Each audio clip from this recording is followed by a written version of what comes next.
여러분 안녕하십니까? 꼭 2년 전 오늘 서울 이태원 한복판에서 벌어진 믿을 수 없는 참사에 159명이 희생됐습니다. 유족들이 애타게 외치는 진상규명과 책임자 처벌은 더디기만 하고 여전히 일각에선 이 참사는 자신들과 상관없는 일이라고 왜 그날 그곳에 갔느냐며 희생자와 유가족, 생존자들을 고립시키려 합니다. 그럼에도 불구하고 우리 사회의 수많은 이들이 일상을 살아가다 희생된 삶들을 잊지 않고 있습니다. 먼저 12구 참사 현장이었던 이태원으로 가보겠습니다.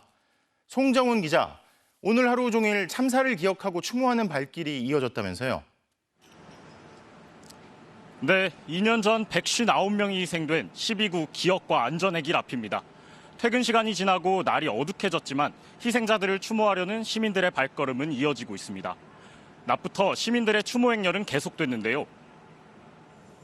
골목 벽면을 따라 국화를 내려놓고 두 손을 모은 시민들의 기도가 이어졌습니다. 늘 다니던 길이었지만 한동안 오기 어려웠던 곳에 2주기를 맞아 발걸음을 내디뎠다고 합니다. 이쪽 길로 막 놀러 다니고 많이 그랬는데 그 참사 이후엔 사실 거의 한 번도 가본 적이 없어요. 갈 때도 되게 마음이 엄청 무거웠고.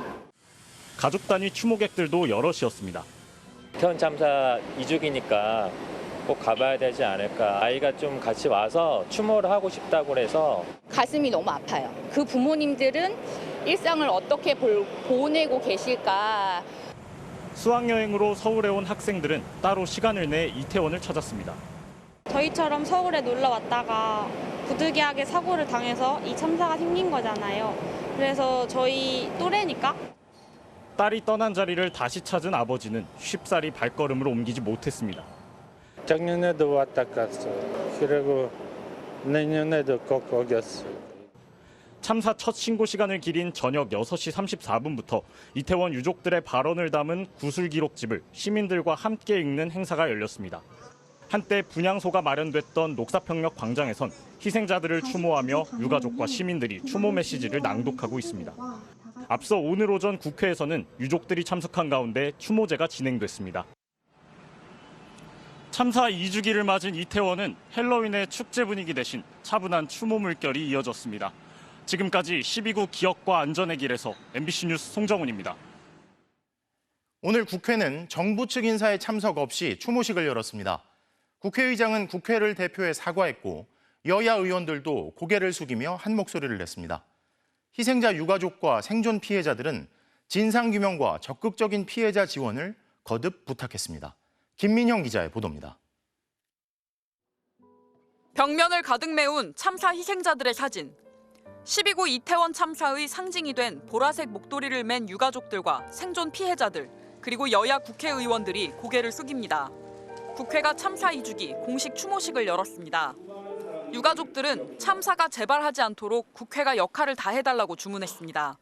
지금 이렇게 국회 안에서 유가족들을 위로하는 자리를 만들고 국회 밖에서 겪는 고통은 외면한다면 결코 신뢰받는 정치가 될 수 없을 것입니다. 생존 피해자도 연단에 올라 어느새 피해자들이 잊혀지고 있다며 적극적인 발굴과 지원을 요청했습니다. 저는 하반신 마비로 두 발로 서는 법부터 걸음마까지 새로 배웠습니다.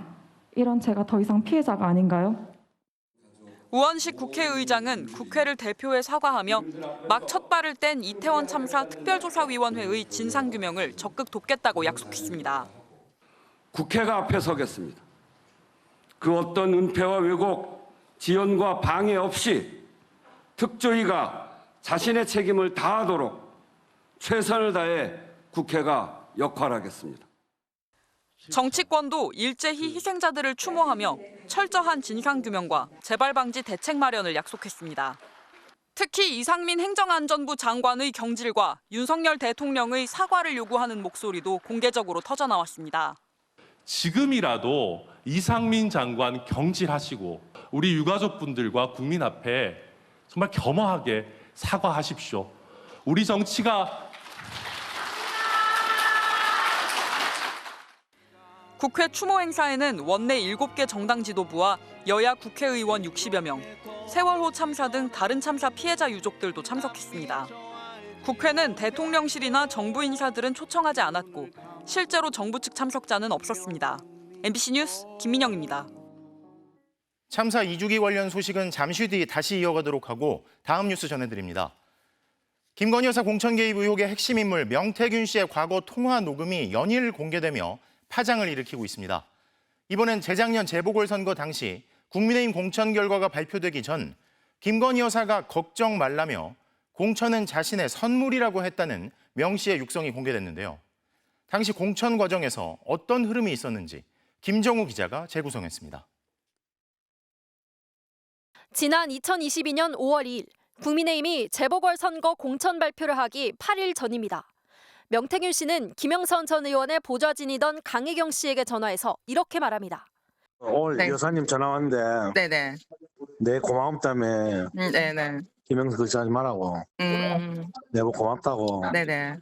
야, 자기 선물이래. 김건희 여사가 김영선 전 의원의 공천 걱정은 하지 말라고 했다는 겁니다.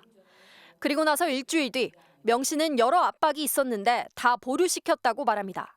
아침에 다 보류시켰다. 고생할 정도가 아니에요. 윤한홍이가 대통령 이름 팔아가고 권성동이가 그 공간이 압박을 넣어가고. 반대를 물리치고 공천을 관철시켰다는 뜻으로 들리는데 이때는 직접 윤 대통령, 김건희 여사와 통화했다고 강조합니다. 내가 대통령 전화한 거 아나? 사모하고 전화해라. 대통령 전화해갖고. 네. 대통령 나는 김영선 했는데 이랬대. 내일 아마 점심때 발표하겠지. 강혜경 씨는 공천이 확정됐다고 이해했습니다. 같은 날 강 씨와 김영선 전 의원이 통화를 하는데 이 통화에서 김 전 의원은 입단속을 시킵니다. 축하드립니다. 네. 아니 무슨 축하 그런 소리 하지 마. 아직 모른다고 해야 돼.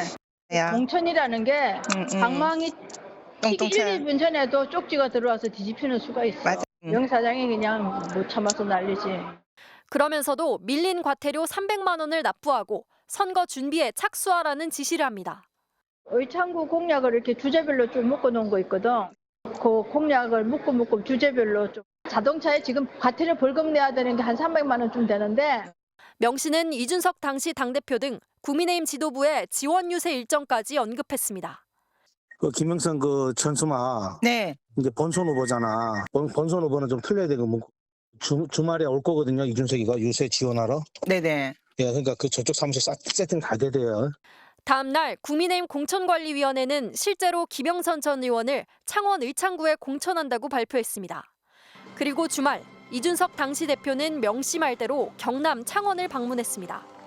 한 달 뒤 재보궐선거에서 당선된 김 전 의원은 세비 절반을 명 씨에게 준 것으로 알려졌습니다. 어쨌든 명태균이의 덕을 봤잖아. 덕을 다 봐갖고 국회의원이 됐기 때문에 내가 감당할 수 있는 건 감당하려고 그러는 거야. 당시 공천관리위원장이던 윤상현 의원은 발표가 임박하면 보통 공천 여부를 대략 예측할 수 있다며 외압 의혹을 부인했습니다. 명 씨는 당 공천 규칙상 김 전 의원의 공천이 이미 유력했다며 캠프 사기 진작 차원에서 대통령과 여사를 언급한 것이라고 주장했습니다. MBC 뉴스 김정우입니다. 명태균 씨가 김건희 여사를 사모님이나 여사로 언급하며 긴밀히 소통한 듯한 통화 녹음도 잇따라 공개됐습니다. 사모에게 창원 국가산업단지 선정을 부탁하려 한다거나 사모가 궁금해하니 급히 여론조사를 돌려야 한다고 말했는데요. 이 정도로 영향력이 대단해 보이는 이 사모나 여사에 대해 명 씨는 자신이 언급한 사람은 김건희 여사가 맞다고 인정했습니다. 손하늘 기자가 보도합니다. 국가산업단지 선정을 넉 달 앞둔 재작년 11월 명태균 씨가 당시 김영선 의원을 보좌하던 강혜경 씨에게 전화를 걸었습니다. 박정희 대통령이 조성한 제1창원 국가산단 첨단 기계 산업 국가돼 있잖아요. 그 폰트로 그 밑에도 똑같이 해달래요. 산업단지 유치 홍보물의 적을 홍보 문구의 형식과 내용을 구체적으로 지시하면서 사모에게 부탁하기 위한 거라고 말합니다. 윤석열 거기에 위로 올려서 지금 윤석열 넥타이부터 해서 저 밑에까지 공간이 많잖아요. 국가산단이 필요합니다를 넣어야 돼요. 왜냐하면 이거는 부탁하는 거거든, 사모한테. 명 씨가 사모를 언급한 통화는 또 있습니다. 6달 앞선 같은 해 5월 지방선거 무렵 명 씨는 당시 미래한국연구소 직원이었던 강혜경 씨에게 전화해 서울시장 후보자 지지율 조사를 요청했습니다. 여론조사 공표가 금지된 기간인데 사모님이 궁금해한다는 이유였습니다. 정당하고 그냥 후보 물어보고 정당 물어보고 1,000개. 바로 해서 바로 오늘 좀 달라는데. 그 사모님 이야기해서 네, 궁금하대요. 알겠습니다. 그거 좀 돌려줘요. 금방 네. 끝나죠, 그거는. 1년 뒤 지난 총선 직전에는 김영선 전 의원의 지역구 재공천이 위험할 것 같다며 이번엔 여사에게 연락했다고도 했습니다. 박무감사 꼴등했 때문에 내가 여사한테 그 연락했어요. 김영선이한테도 여사한테 연락하라고 내가 해놨으니까 여사한테 내가 구구절절하게 그 텍스트로 더 문자로 보냈어. 그래도 여사가 도와줄 건데. 명태균 씨는 MBC와의 통화에서 자신이 언급한 3호와 여사는 김건희 여사가 맞다고 밝혔습니다. 다만 창원 국가산업단지 홍보물은 김 여사가 아닌 관계부처 공무원들을 설득하기 위한 용도였다고 주장했습니다. 또 서울시장 여론조사는 당시 선거 결과가 충분히 예측됐음에도 왜 조사를 했는지 기억이 나지 않는다고 답했습니다. MBC 뉴스 손하늘입니다. 이렇게 의혹이 눈덩이처럼 커지는 가운데 검찰이 다음 주 안으로 명태균 씨와 김영선 전 의원을 소환할 방침을 세운 것으로 확인됐습니다. 이준희 기자의 단독 보도입니다. 검찰은 김영선 전 국민의힘 의원과 명태균 씨를 이르면 이번 주, 늦어도 다음 주 안에는 소환 조사하기로 했습니다.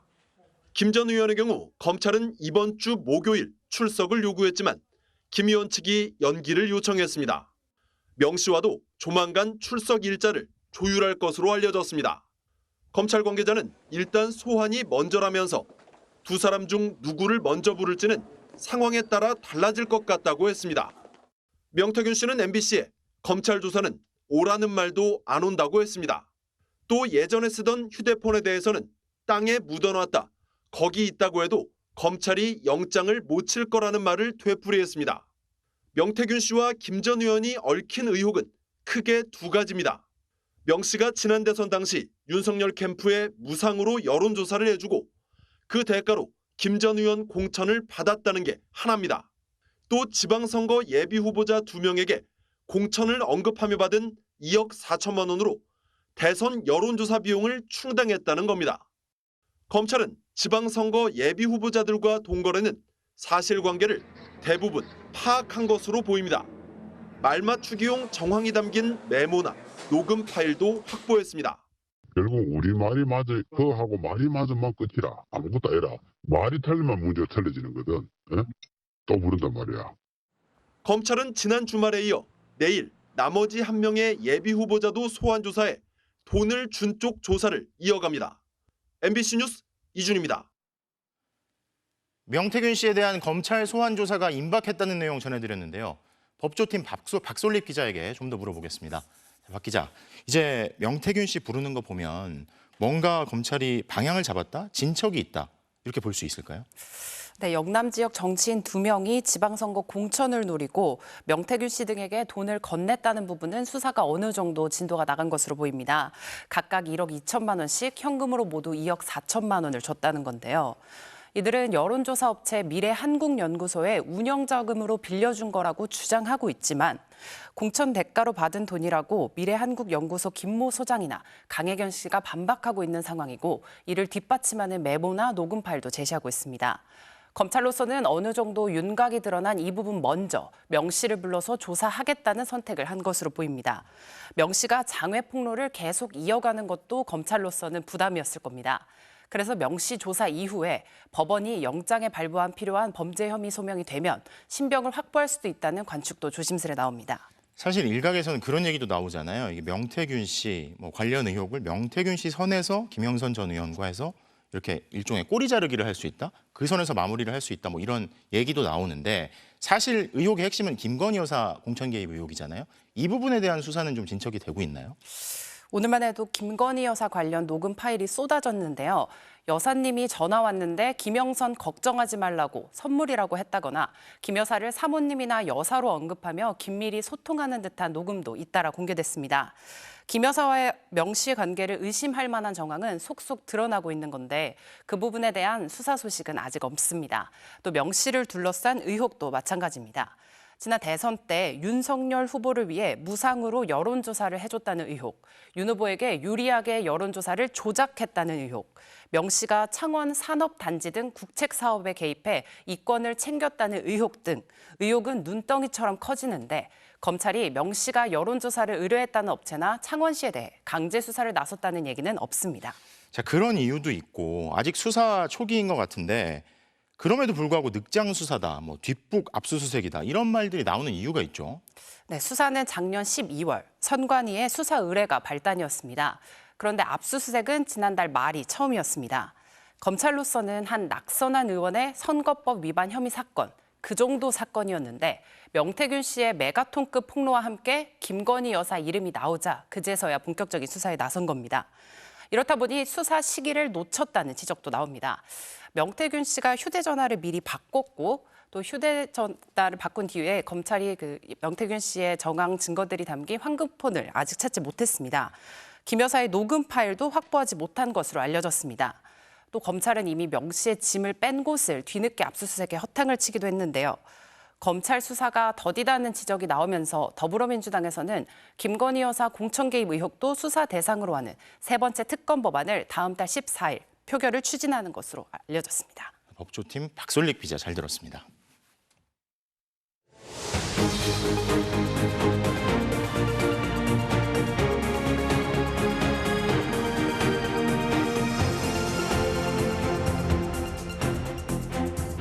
김건희 여사의 공천 개입 의혹이 담긴 녹취록이 쏟아지는 가운데 진상조사단까지 꾸린 야당은 여당을 향해 김 여사 특검법을 수용하라고 거세게 압박했습니다. 이러지도 저러지도 못하는 국민의힘은 고심하는 분위기인데요. 당내에서는 대통령실이 결자 해지해야 한다는 쓴소리가 나왔습니다. 지윤수 기자입니다.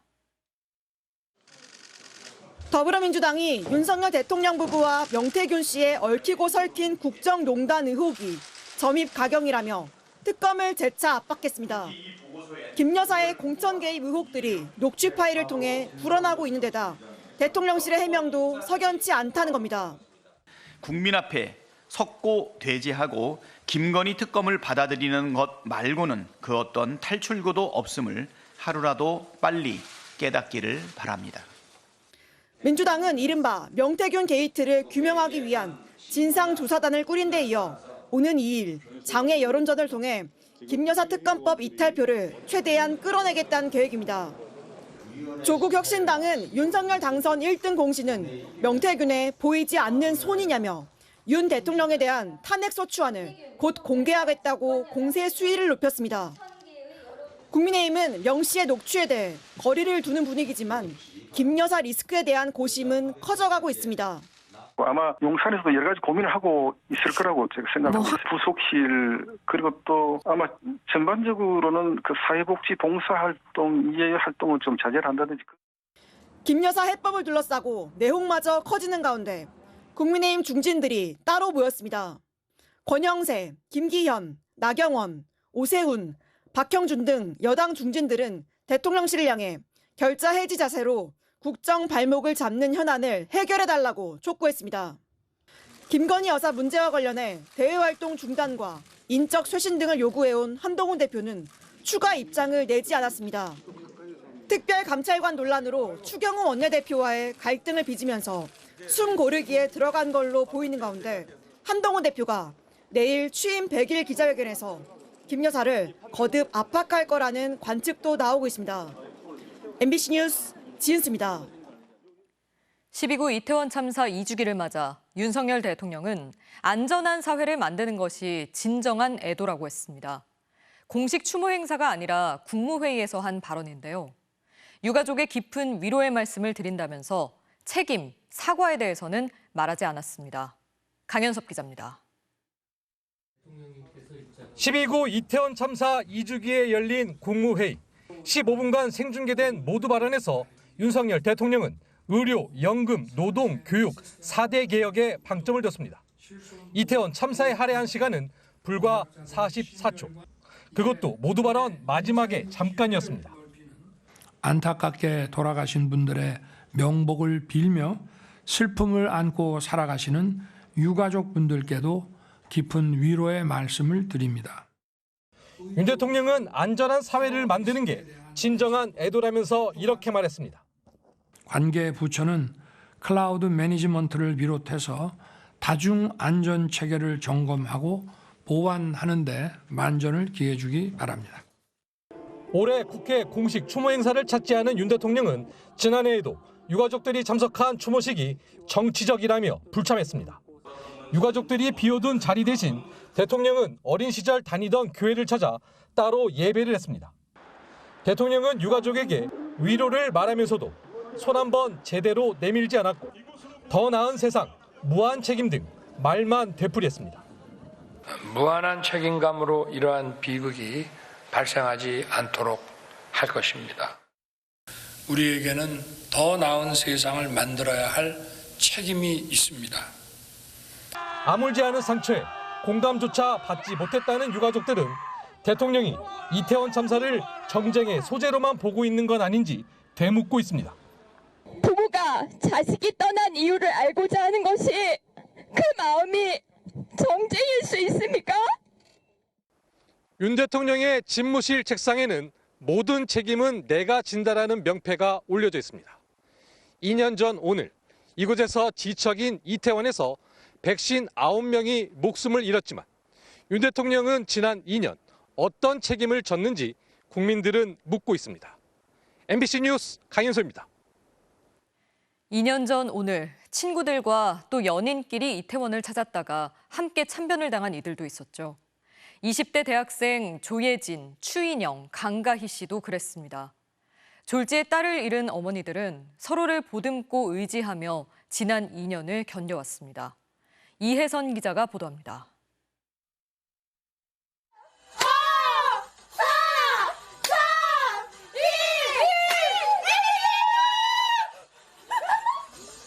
우리 솔직히 작년에 액땜 너무 많이 해서 올해는 행복할 수밖에 없어. 맞아. 조예진, 추인영, 강가희. 대학 동아리에서 만난 세 사람은 주변에서 조추강으로 불릴 정도로 알아주는 삼총사였습니다. 여리고 섬세한 성격의 외동딸 예진 씨와 막내지만 어른스러웠던 인영 씨. 활달한 성격 덕에 친구가 많았던 가희 씨는 하고 싶은 일도 되고 싶은 것도 많았던 평범한 20대 청년들이었습니다. 워낙 친하다 보니까 세 명이 이제 방을 합친 거예요. 1년 동안 살아보기도 하고, 네, 그러면서 세 명이서 여행도 많이 다니고. 삼총사는 2년 전 오늘 이태원을 찾았습니다. 참사 직전 해에도 다녀왔기에 엄마들은 크게 걱정하지 않았다고 합니다. 엄마가 턱을 했는데 답이 없어서 걱정되셨잖아.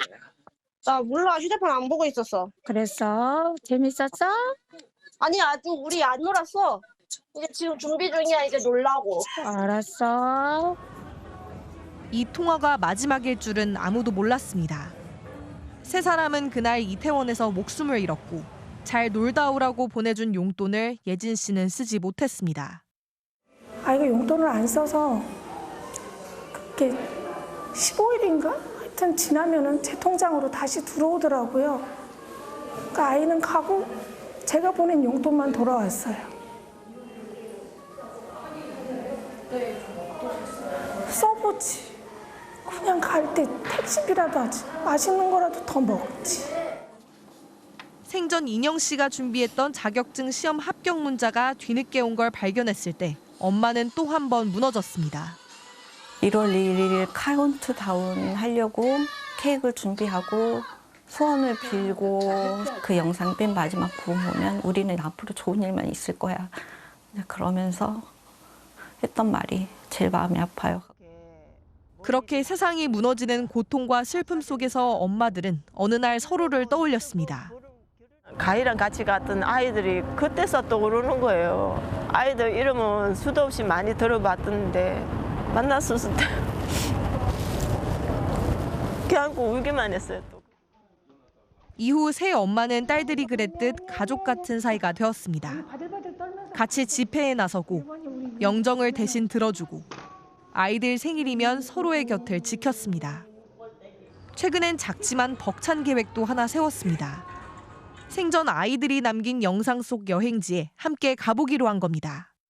별이 돼서 아직도 3명이 같이 붙어 있겠구나. 그게 제일 위안이 돼요. 우리 3명이 같이 있으니까 그런 식으로 서로 위로해요. MBC 뉴스 이혜선입니다.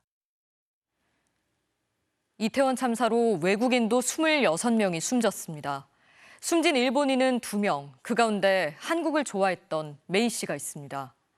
우리나라로 어학연수를 온 지 4개월 만에 이태원에서 목숨을 잃었는데요. 그의 가족은 딸이 좋아한 한국이 정말 안전해지기를 바란다고 말했습니다. 이승지 기자가 메이 씨의 가족을 만났습니다. 거실 한편에 놓인 사진 속에 26살 메이 씨가 웃고 있습니다. 평소 좋아하던 간식들이 함께 놓였습니다. 食べても外食してもそこにはやっぱり娘の分の丼とかいろいろ用意して一緒に食べてます。 메이 씨는 2년 전 한국으로 어학연수를 떠났습니다. 韓国が本当に大好きで日本と韓国行き来する仕事っていうのもしたかったみたいですしカフェを韓国で開きたいといろんな夢があったみたい。 그날 메이 씨는 어학당 친구 6명과 이태원에 갔습니다.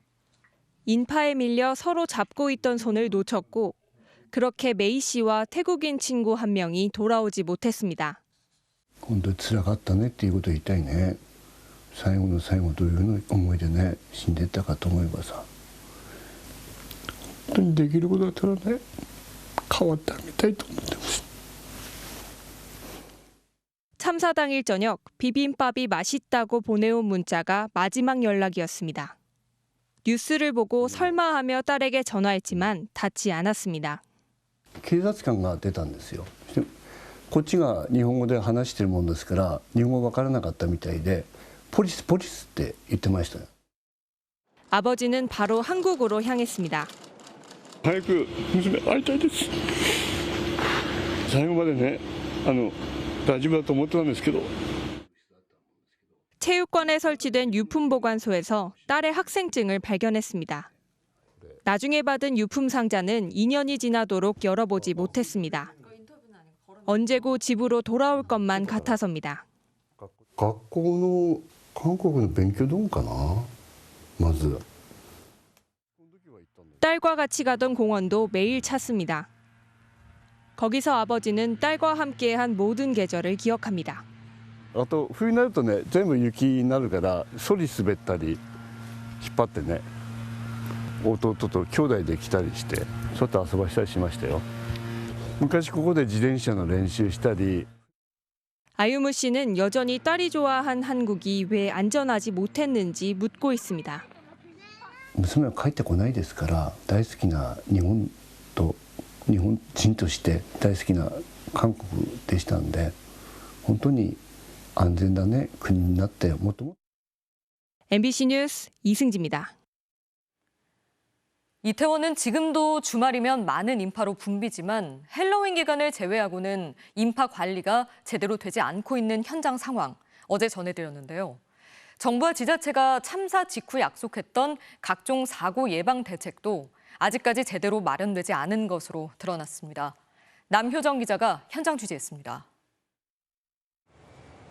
참사가 일어난 골목 안. 해밀턴 호텔 옆으로 어두운 색 페인트가 칠해진 철제 가벽이 서 있습니다. 참사 당시 골목의 폭을 좁혀 사고를 키운 것으로 지목된 해밀턴 호텔의 에어컨 실외 기용 가벽입니다. 현행법상 지붕이 없어 불법 건축물로 분류되지 않는다는 이유로 호텔 측은 여전히 철거를 거부하고 있습니다. 참사 직후 정부와 지자체, 국회에서 곧 철거를 위한 조치를 마련할 것처럼 나섰지만 아직까지 진행된 건 아무것도 없습니다. 지붕이 없는 차폐시설로 관련 법상 불법 등축 건축물로 분류되지 않고 있다고 일단 1심에서도 이렇게 판결을 해가지고.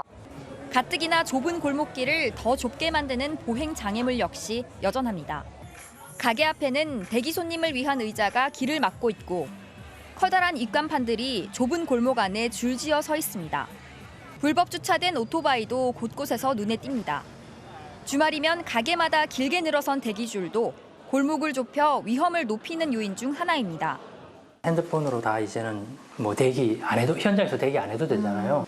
이 줄을 서는 거를 당장 이번 주말에도 못하게 해야 되는데 그게 지자체에서는 못해요. 민원 때문에. 참사 이후 정부는 보행자 도로에 보행자 안전을 위한 대피 공간을 설치하는 내용을 담은 도시계획시설규칙 개정령안을 입법 예고하기도 했습니다. 하지만 내용이 모호하고 비현실적이라는 비판이 이어진 뒤 개정안에서 슬그머니 사라졌습니다. 이후 이뤄진 건 지능형 CCTV 시스템 도입. 1제곱미터당 4명에서 6명의 사람이 모이면 관제센터에 경보음이 울리는 지능형 CCTV 20만 5천여 대가 전국에 도입됐습니다. 실시간 상황 파악에는 도움이 되지만 짧은 시간에 사람 수가 급격히 증가하는 인파사고의 특성상 CCTV만으로 참사를 막기에는 역부족이라는 지적입니다. 4명, 5명, 6명 순식간에 이게 기하급수적으로 늘어나고요. 자, 빨리 출동하세요라고 하면 이미 늦은 거예요. 서울 한복판에서 159명이 한순간에 목숨을 잃은 참사가 일어난 지 2년. 재발을 막기 위해서는 사전에 위험을 줄일 수 있는 예방대책 마련이 시급합니다. MBC 뉴스 남효정입니다. 참사 이후 재발을 막으라며 지급된 세금의 절반가량을 엉뚱한 곳에 쓴 용산구의 행태, 어제 고발했는데요.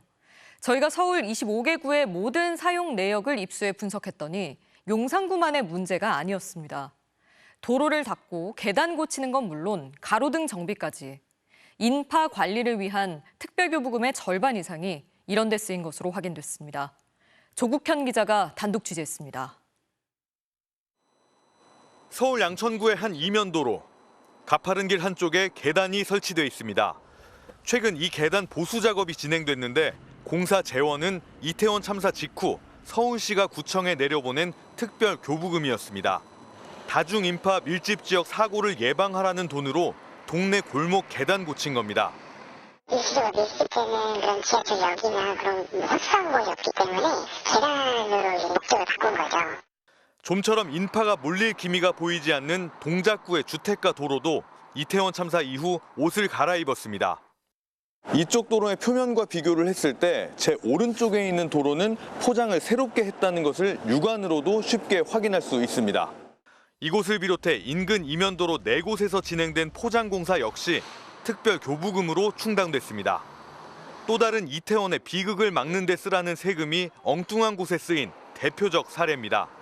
참사 직후인 2022년 12월 배분된 서울시 특별 교부금을 25개 구청이 지난 2년간 어떻게 썼는지 분석했습니다.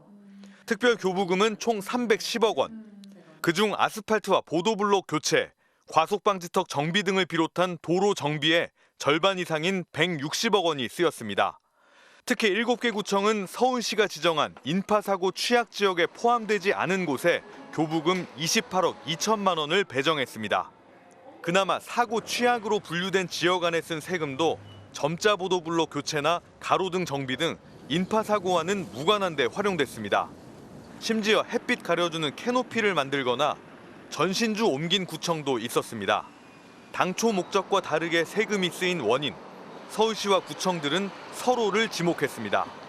그쪽에 한번 문의를 해보세요. 그때 기준이 이제 가중 밀집 지역도 같지만 거기에 선정되지 않은 부분은 이제 도로 및 보행환경 개선 사업이라고 해가지고 교부금을 내렸는데 집행은 자치구에서 하잖아요. 자치구의 문의를 하세요. 예산 계획에 따라서 집행이 되는 게 맞냐 안 맞냐에 대한 건 제가 판단 안 한다고요. 참사 이후 원인에 대한 면밀한 조사와 검토도 하지 않은 채 뭐라도 하라는 식으로 부랴부랴 세금부터 내려보낸 탓이 큽니다. 사고 방지를 위해서 어떤 부분에 이것을 활용하면 좋다. 구에다가 특별 교부금을 줄 때는 가이드라인을 미리 제공해 주는 것이 필요합니다. 참사 2년, 재발 방지 예산이 허투루 쓰이는 사이 대책 마련의 골든타임 역시 하염없이 흘러가고 있습니다. MBC 뉴스 조국현입니다. 러시아에 파병된 북한군이 우크라이나에 인접한 전선으로 속속 이동하고 있는 걸로 나타났습니다. 예상보다 빠른 속도로 전선에 투입되는 북한군 움직임을 관련국들이 주시하고 있습니다. 임현주 기자가 보도합니다. 미국 정부가 러시아에 파병된 북한군 10,000명 중 일부가 전투 지역 인근으로 이동했다고 공식 확인했습니다. Around 10,000 total North Korean troops moved to eastern Russia.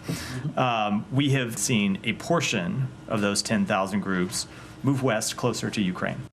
그러면서 북한군이 전투에 투입될 경우 우크라이나가 그들을 향해 미국 무기를 사용하는 데 있어 제한을 두지 않을 것이라고 경고했습니다. 국정원도 국회 정보위원회 국정감사에서 러시아에 파견된 북한군 고위급 장성 일부가 전선으로 이동한 것으로 보인다고 보고했습니다. 그러면서 러시아가 북한군을 전장에 투입하기 위해 포격, 발사 등 100개가량의 군사용어를 긴급하게 교육시키고 있다고 전했습니다. 또 북한이 러시아 파병으로 인한 사회적 동요를 막기 위해 차출부대 소속 병사에게 입단속을 시키고 파병 군인 가족에게는 훈련 간다고 거짓 설명한 정황도 포착됐다고 밝혔습니다. 단속 조치에도 파병 소식이 북한 내에서 퍼지면서 왜 남의 나라를 위해 희생하느냐, 그리고 강제 차출될까 걱정된다는 주민과 그리고 군인들의 동료도 감지되고 있다고 합니다. 이와 관련해 윤석열 대통령은 오늘 볼로디미르 젤렌스키 우크라이나 대통령과 통화를 갖고 양국이 공동 대응을 위한 전략적 협의를 추진해 나가기로 했다고 대통령실은 밝혔습니다. 우크라이나 측은 합의의 일환으로 양국이 조치를 조율하기 위해 대표단을 곧 교환할 것이라고 전했습니다. 한편 러시아를 공식 방문 중인 최선희 북한 외무상은 첫날인 오늘 블라디보스토크 일정을 마치고 내일 모스크바로 이동한다고 타스 통신 등이 보도했습니다. 이번 모스크바 방문에서 북러 양측이 김정은 국무위원장의 방러 문제와 파병에 따른 보상과 추가 파병에 관해 논의할 가능성이 있어 주목됩니다. MBC 뉴스 임현주입니다. 사병 월급은 200만 원까지 올랐지만 그럴수록 열악한 처우가 더 도드라지는 군 초급 간부를 하려는 지원자는 점점 줄어들고 있습니다. 그러자 육군이 부사관 진급 심사 때 누군가를 입대시키면 이를 평가에 반영하기로 해 반발을 사고 있는데요. 근본적인 해결책인 처우 개선을 미루면서 인력 부족의 책임을 떠넘기는 게 아니냐는 겁니다. 이덕영 기자가 보도합니다. 올해 육군에서 군복을 벗은 부사관은 3,100여 명. 하지만 새로 입대한 부사관은 그 절반도 안 됩니다. 일선 부대에선 간부가 모자라 훈련을 못할 지경이란 말까지 나옵니다. 실전에 맞는 인원들이 있어야지 실전과 같은 교육 훈련이 될 거 아니에요. 최소의 인원으로 할 수 있는 훈련을 하고 있어요. 하지만 육군이 내놓은 대책은 황당합니다. 지난 9월 육군본부가 일선 부대에 내려보낸 2025년도 부사관 진급 지시란 문서입니다. 진급 심사 채점 기준이 자세히 나와 있습니다. 그런데 올해 이전에는 없던 새 항목이 추가됐습니다. 군사 전문성을 구비한 유능한 자의 예시 항목으로 우수 인력 획득에 기여한 점이 명시된 겁니다. 육군 관계자는 인력 획득이 현재 큰 이슈라며 별도로 점수를 매기진 않지만 정성적 평가에 반영할 거라고 설명했습니다. 몇 명을 입대시키면 진급 점수 몇 점을 주는 정량적 평가는 아니지만 주관적 평가에 반영하겠다는 겁니다. 누군가를 하사로 입대시키면 진급에서 그만큼 유리해질 수밖에 없습니다. 진급 지시 자체가 진급하는 데는 가장 큰 역할을 합니다. 부대 기여도 및 그 사람이 이제 어느 정도의 능력 발휘를 한지에 대해서 이제 선열을 매깁니다. 당장 초급 간부 부족 문제를 부사관들에게 떠넘기려는 것 아니냐는 지적이 나옵니다. 초급 간부 병력 수급은 정부가 해결해야 할 문제입니다. 후임 확보를 부사관 진급 조건으로 삼는 것은 간부 이탈을 부추기고 복무 체계를 위협할 것입니다. 육군은 부사관 진급 심사에서 지향하는 인재상에 대한 설명이라며 점수화되어 있는 진급 심사 항목에는 들어가 있지 않다고 해명했습니다. 초급 간부 확보에 비상이 걸리자 처우를 개선하겠다며 국방부가 내놨던 대책들도 줄줄이 후퇴하고 있습니다. 정부가 제출한 내년도 예산안에서 부사관 단기 복무 장려 수당은 130억 원, 간부 훈련 급식비는 9억 원이 깎였고 이사 화물비와 주택 수당은 동결됐습니다. 원래도 한 푼도 없던 주거환경 개선비는 내년에도 0원입니다. MBC 뉴스 이덕영입니다. 동맹 휴학은 안 된다며 사실상 의대생들의 휴학 처리를 막아왔던 정부가 입장을 바꿨습니다. 내년도 수업 복귀를 조건으로 휴학을 승인하겠다던 교육부가 휴학 승인을 각 대학들에 맡기겠다는 입장을 밝힌 건데요. 여야 의정 협의체에 시동이 걸릴 수 있을지 주목됩니다. 재은효 기자입니다. 이주호 부총리 겸 교육부 장관이 오늘 의대를 운영하는 40개 대학 총장들과 영상간담회로 만났습니다. 의대를 둔 10개 국립대 총장들의 협의체가 어제 의대생들의 휴학을 자율 승인할 수 있게 해달라고 건의한 뒤 모인 자리였습니다. 간담회 직후 교육부는 이 같은 요구를 받아들였습니다. 사회 각계 의견을 대승적 차원에서 수용하고 학생 복귀와 의대 학사 정상화의 길을 마련하기 위한 뜻이라고 설명했습니다. 동맹 휴학은 안 되며 내년도 수업 복귀를 전제로 승인할 수 있다던 기존 방침에서 물러선 겁니다. 한 달 전 서울의대가 의대생들의 휴학계를 일괄 승인하자 교육부는 고강도 감사로 맞불을 놓기도 했습니다. 그러나 여야 의정 협의체 참여를 선언한 의료계 단체들의 입장 변화 요구에 전향적 판단을 한 것으로 보입니다. 여야 의정 협의체가 조속히 만들어져서 의정사태 해결에 실마리가 되었으면 좋겠습니다.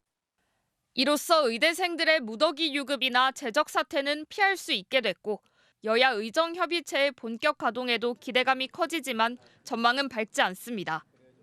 교육부의 태도 변화에도 의대생 단체는 적법한 휴학계 승인은 당연지사라며 변한 것은 없다고 냉담한 반응을 보였습니다.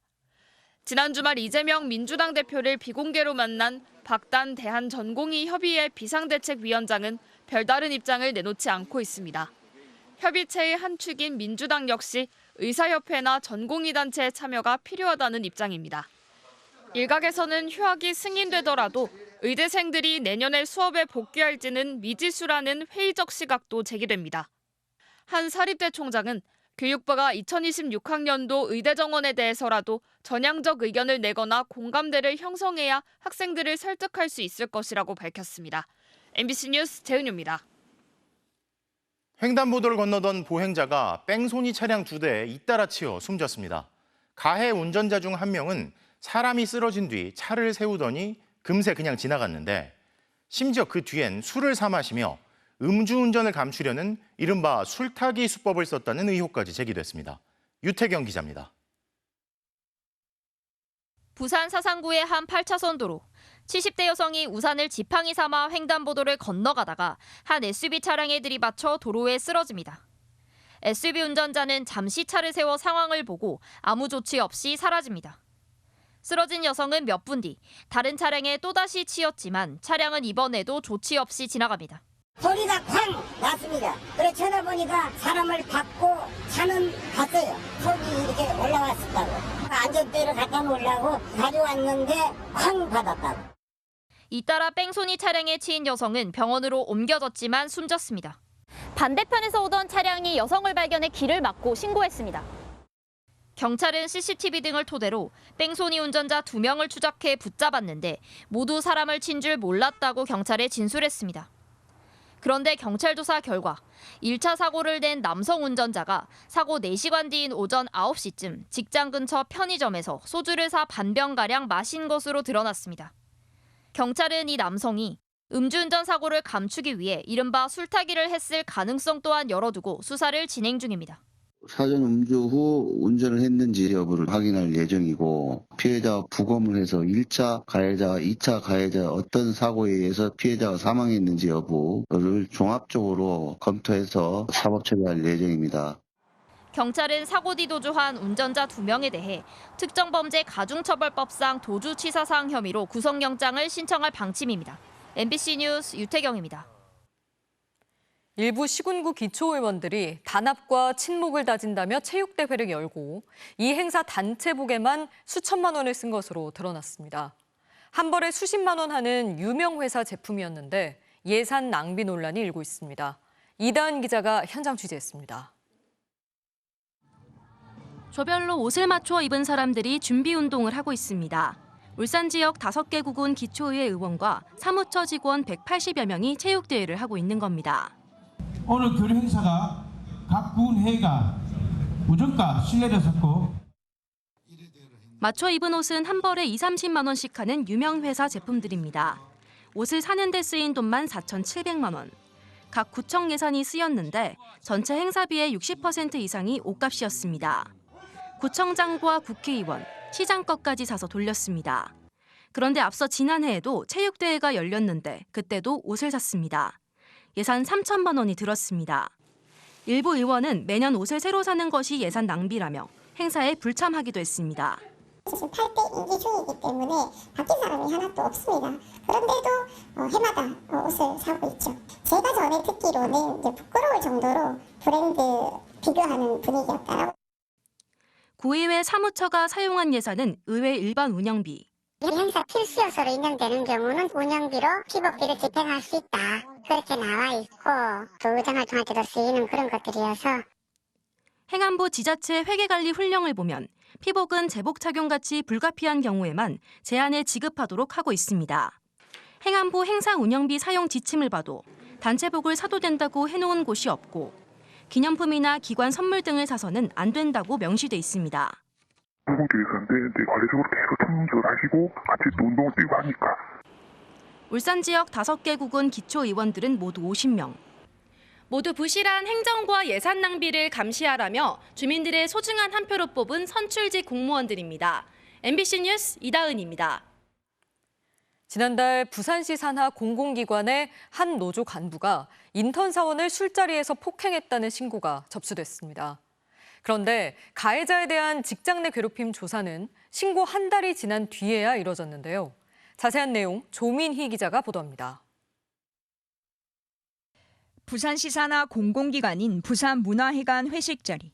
한 남성이 땅바닥을 가리키더니 갑자기 신발을 벗어 치켜듭니다.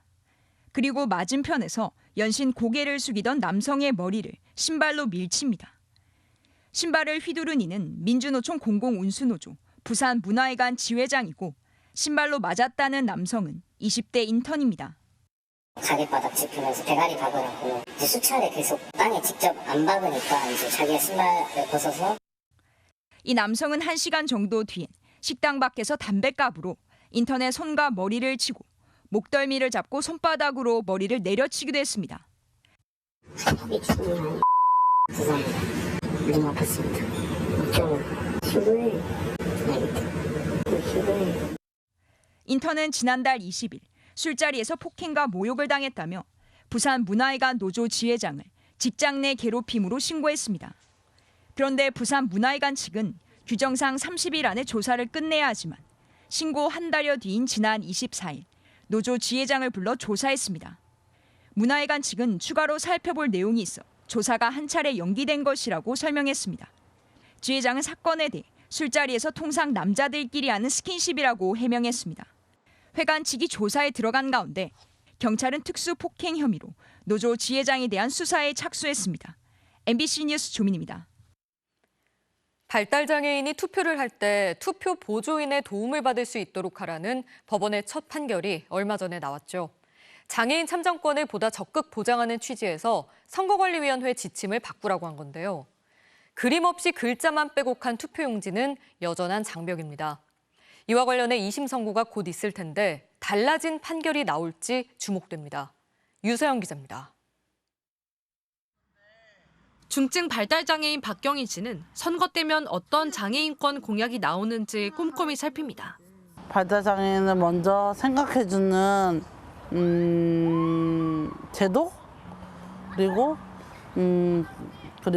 같이 살아갈 수 있는 방법을 제시하는. 하지만 투표까지 걸림돌이 많습니다. 선거 공보물은 어려운 단어 투성입니다. 투표 용지도 너무 긴데다 당명과 후보자 이름만 적혀 있어 막상 기표소 안에 들어가면 마음에 두었던 후보를 찾기가 쉽지 않습니다. 사진 이렇게 붙여 있잖아. 그거를 생각하면서 비슷한 걸 찾을 수 있는데 그런 거를 없으면 너무나 어려운 일인 것 같아요. 박경희 씨는 지난 2022년 대선을 앞두고 그림 투표 용지와 쉬운 공보물을 따로 제작해달라고 국가를 상대로 소송을 냈습니다. 투표 용지에 정당의 로고나 후보자 사진을 쓰는 나라는 대만과 아일랜드 등 50개국이 넘습니다. 영국과 스웨덴은 주요 공약을 그림으로 그린 장애인용 선거 공보물을 따로 제작합니다. 하지만 1심 법원은 이런 요구를 받아들이지 않았습니다. 공보물의 종류나 투표 용지 규격은 법에 정해져 있어 장애인용을 따로 만들라고 판결하면 선거법 위반이 된다고 했습니다. 지난 21대 국회 때 그림 투표용지를 만드는 법안이 나왔지만 임기 만료로 폐기됐습니다. 발달장애인도 국민이다. 참정권을 보장하라. 다음 달 2심 판결을 앞두고 장애인들이 1054장의 탄원서를 법원에 제출했습니다. 저도 대한민국 국민이니까 투표할 권리가 있기 때문에 투표하러 가는데요. 그러기 전에 너무 어려운 일들이 너무 많은 것 같아요. 투표권을 가진 19세 이상 발달 장애인은 18만여 명입니다. MBC 뉴스 유정입니다.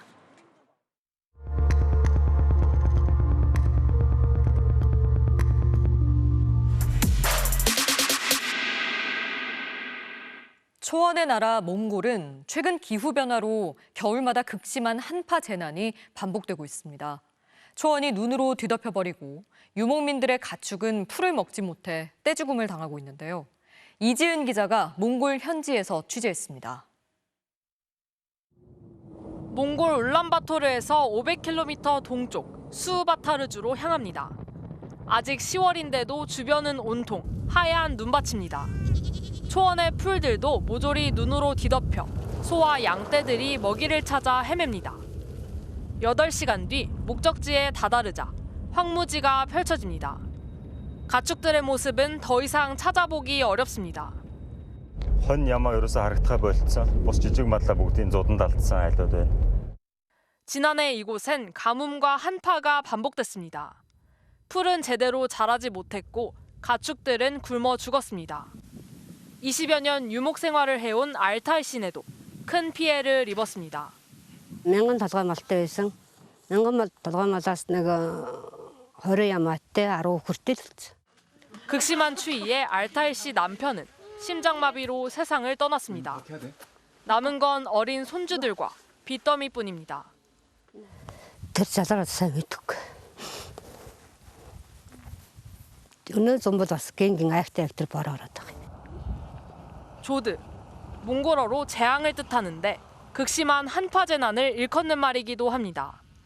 특히 지난 겨울엔 영하 50도까지 떨어지는 이례적 추위까지 찾아와 피해가 더 컸습니다.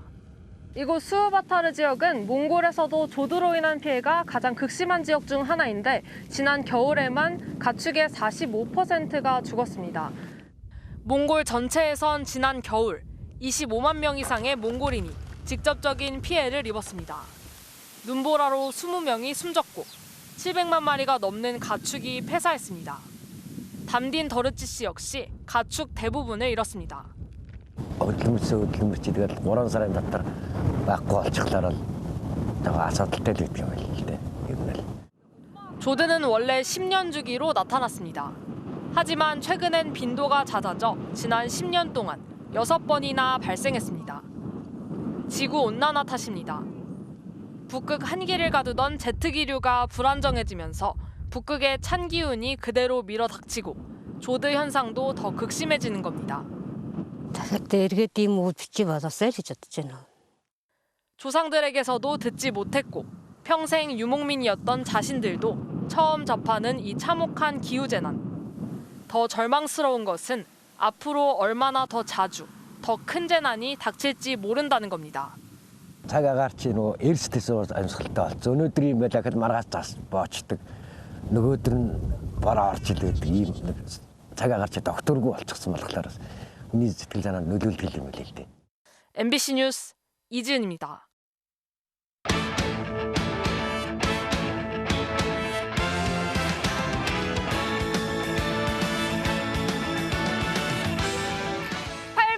스포츠 뉴스입니다. 프로야구 기아가 7년 만에 통산 12번째 정상에 올랐습니다. 한국 시리즈 불패 신화를 이어받아 왕조까지 세우고 싶다는 선수들의 이야기를 이명노 기자가 만났습니다. 7년 만에 이룬 통산 12번째 우승. 그라운드로 쏟아져 나온 선수들도 더가웃의 선수단도 감정을 주체할 수 없었습니다. 주인공은 김선빈이었습니다. 데뷔 2년 차였던 2009년 한국 시리즈 명단에서 제외된 서름을 털어낸 것은 물론 작은 체구에 대한 편견까지 깨고 MVP로 우뚝 섰습니다. 야구는 신장으로 하는 게 아닙니다. 그냥 실력으로 하는 거니까 모든 실력을 좀 잘 보이면 좋은 선수가 될 수 있으니까 저도 키가 작지만 옆에서 항상 응원하겠습니다. 동갑내기 김태군도 한국 시리즈에서 데뷔 17년 만에 첫 말루 홈런을 터뜨리고 더 당당해졌습니다. 4차전에 말로 없는 친 거를 정말 제 인생의 최고의 장면으로 뽑고 싶습니다. 정말 많이 울었습니다. 이제 떳떳하게 어디 가서 우승 보수라고 말하겠습니다. 형님 리더십으로 팀을 이끈 이범호 감독은 선수들을 한 명 한 명 안아줬고 우승 공약인 댄스 세레머니까지 선보였습니다. 참 초보 감독인데 제 얘기에 귀 담아주고 잘 따라와줘서 너무나도 고맙고 좋은 팀으로 앞으로 거듭나기를 서로 최선을 다했으면 좋겠습니다. 마무리 투수 정혜영에겐 더 특별했습니다. 31년 전 선동열을 품에 안았던 아버지 정혜열의 우승 순간처럼 자신은 마운드에서 그 순간을 재현했습니다. 저는 조연으로 했던 것 같아요. 아빠는 조연이라고 하셨는데 제 마음속에는 항상 아빠가 주인공이시고 제가 더 열심히 잘해서 앞으로 효도 많이 해야 될 것 같아요. 그 시절 혜태처럼 기아는 이제 왕조의 부활을 꿈꿉니다. 예전에 혜태 선배님들처럼 연속으로 우승할 수 있는 왕조라는 그 단어를 꼭 듣고 싶고요. 한 번 더 약속을 하고 싶어요. 올해가 시작으로 해서 뭔가 앞으로도 더 좋은 일들이 일어날 거라고 제가 말씀드리고 싶습니다. MBC 뉴스 이명노입니다. 37년 만에 홈구장에서 우승을 직접 지켜본 기아 팬들도 축제 분위기였습니다. 타이거즈가 광주의 운명이자 자랑이라고 말한 중계진의 이른바 우승콜도 화제가 됐습니다. 박재용 기자입니다. 9회 초 투아웃, 내내 뜨거웠던 기아 관중석에 정적이 흐릅니다. 그리고 잠시 후 기대했던 함성이 한꺼번에 폭발합니다. 1987년 이후 처음으로 광주에서 직접 보는 우승의 감격에 눈물을 감출 수 없습니다. 종교입니다, 종교. 기아 없이 못 살아요. 오메 이경우 씨야. 됐다. 17년 만에 우승을 해부렸다. 이범호가 해내부렸다. 한국 시리즈 불패 신화를 이어간 역사의 일부가 되었다는 감동은 가시지 않습니다. 내 인생 첫 기아 우승이랑 한국 시리즈였는데 힘들게 예매해서 이 행복한 순간 만들어줘서 고마워. 기아의 우승을 장식한 중계진의 한마디에 특별함은 더욱 커졌습니다. 광주 우리 시대의 가장 큰 아픔을 야구로 극복한 도시에서 타이거스는 운명이자 자랑이었습니다. 그런 기아 타이거스가 7년 만에 프로야구 챔피언에 오릅니다. 한국 프로스포츠 최초의 1000만 관중 시즌에 이룬 통산 12번째 우승. 기아 팬들은 올해의 마무리가 새로운 시작이길 기대하고 있습니다. 티켓 구하기가 너무 어려울 정도로 인기가 너무 많아져가지고 적금을 들 정도예요. 내년에도 가려고 할 거니까 그때도 열심히 티켓팅해서 와서 응원할 겁니다. 기아 넉냄씨 살아야! MBC 뉴스 박재용입니다. 정몽규 축구협회장이 어제 방한한 인판티노 피파 회장과 나눈 이야기를 공개했는데요. 축구협회의 자율적인 결정을 지지한다는 입장이었다고 합니다. 처음으로 국내에서 열린 AFC 시상식. 실크 빈 살만 AFC 회장과 정몽규 회장 등 각국 축구협회장들이 모였습니다.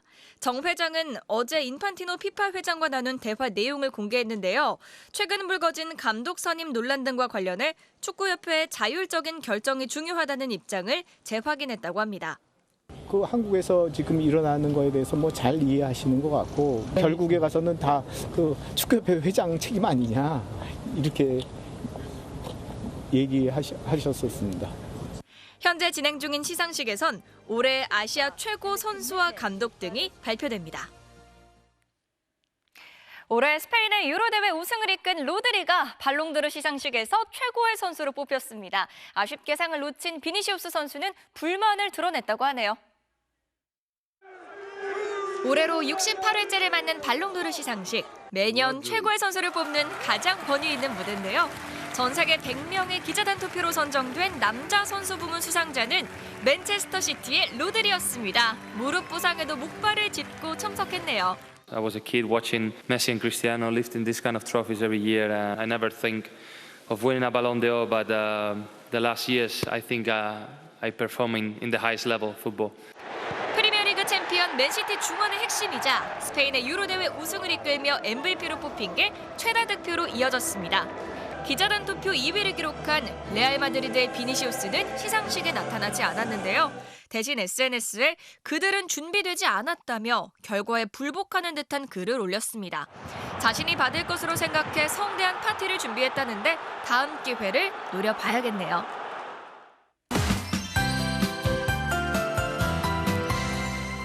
10월 하순답지 않은 포근한 가을 날씨가 계속되고 있습니다. 이것은 오늘 나주의 모습입니다. 전체적으로는 화사한 노란빛이지만 아직 군데군데 초록빛 여름의 색이 더 많이 보입니다.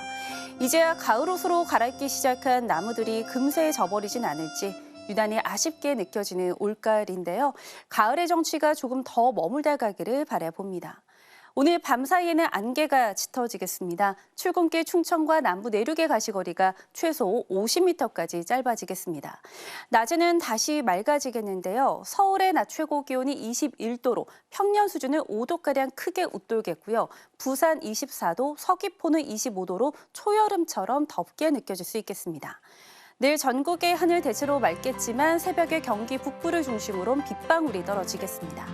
아침 최저 기온은 서울 11도, 광주 12도를 보이겠습니다. 낮 최고 기온은 서울과 대전 21도, 대구 22도까지 오르겠습니다.